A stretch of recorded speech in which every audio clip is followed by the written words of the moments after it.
Road বাজারে সাধারণ একটা গ্রুপ চলে এসেছিল খাওয়া দাওয়া করার জন্য, কারণ শুক্রবার দিনে সবাই ঘুরতে বেরোয় এবং শুক্রবার দিনে একটু ভাজা পোড়াটা বেশি খাওয়া হয়। পেঁয়াজ কুচি এবং মরিচ দিয়ে খাচ্ছে গরম গরম আলুর চপ, যেখানে সব থেকে বেশি খেয়েছেন সুব্রদেব দে অর্থাৎ বান্টি কাকা। বান্টি কাকা সব থেকে বেশি খায় এবং একটু পরে গ্যাসের ওষুধ খায় যাতে তার পেটে গ্যাস না হয়। ক্যামেরা দেখলে লজ্জা পাচ্ছে কিন্তু ক্যামেরার আড়ালে গাপুস গুপুস গিলছে। এবং এরপর আমরা এখান থেকে বাইক বের করে সোজা চলে গেছিলাম কচুয়া বাজারে তান্দুরি মালাই চা খেতে। কিন্তু মূল সমস্যা হয়ে গেল, যেখানে চা খেতে গিয়েছিলাম সেই দোকানটা বন্ধ ছিল এবং এরপরে আমরা ওখানে রাস্তাগুলো হারিয়ে ফেলছিলাম। তো এরপর এখন কি আর করা যাবে, চা তো খাইতেই হবে, তাই পুনরায় রওনা দিলাম কচুয়া বাজারের দিকে।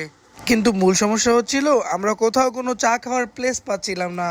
তো এরপরে আস্তে আস্তে করে চলে গেলাম একটা চায়ের দোকানে। চা খেতে এসে চা না পেয়ে সুতরাং এরপরে এরা চলে এলো এখানে। বান্টির আজকে মনটা অনেক খারাপ, কারণ বান্টি চা পাইনি আজকে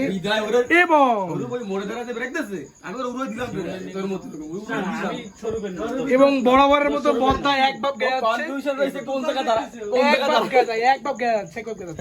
আমি হচ্ছে তোর যে ওই ডাইন পাশে একটা দোকান ফাঁকা ছিল, আমি চিন্তা করছি যে ওই জায়গা ঢুকবো। দাদার দোকান আছে কি না না আমি জানি না, কুচের বাচ্চারা আমি চিনি না।